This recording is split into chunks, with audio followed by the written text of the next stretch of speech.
Hello everyone, আসসালামু আলাইকুম। কেমন আছেন সবাই? আলহামদুলিল্লাহ, আমিও ভালো আছি।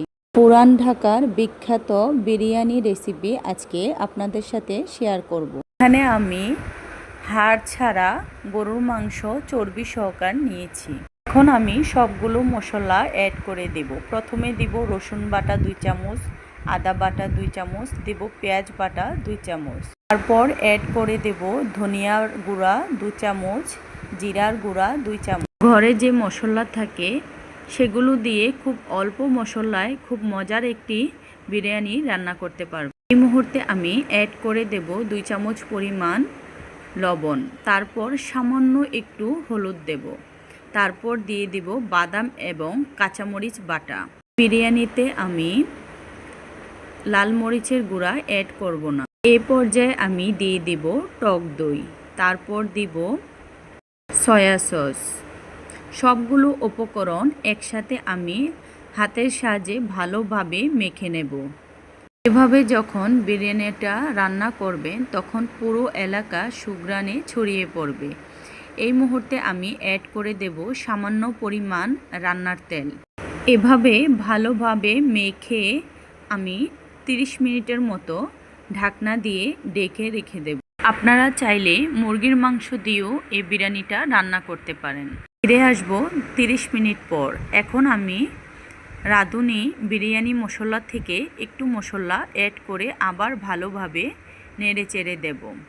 এখন চুলার আঁচ মিডিয়ামে রেখে ভালোভাবে নেড়ে চেড়ে আমি রান্না করব। বেশ কিছুক্ষণ রান্না করার পর দেখবেন গরুর মাংস থেকে পানি ছেড়ে দেবে। আর এই পানিতেই কিন্তু মাংসটা ভালোভাবে সেদ্ধ হয়ে যাবে।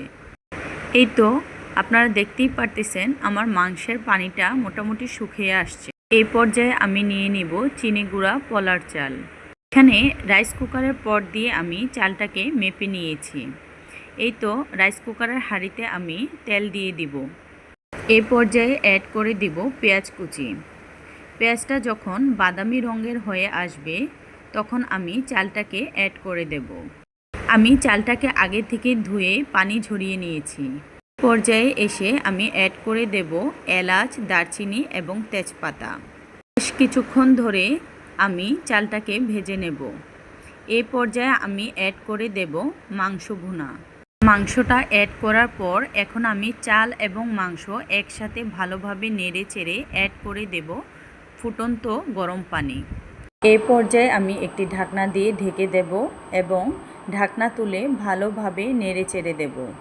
আমি কিন্তু কিছুক্ষণ পর পর এটাকে নেড়ে চেড়ে দেব যাতে করে নিচে না লেগে যায়। আপনারা দেখতেই পারতেছেন পানিটা শুকিয়ে আসছে। পর্যায়ে আমি চুলার আঁচ কমিয়ে দেব এবং কিছুক্ষণের জন্য দমে রেখে দেব। এখন আমি আবার একটু উল্টিয়ে পাল্টিয়ে দেব। আপনারা দেখতেই পারতেছেন আমার রান্নাটা অলমোস্ট হয়ে আসছে। যে ঢাকনা তুলে আমি আবার একটু নেড়ে চেড়ে দেব। আল্লাহ হাফেজ।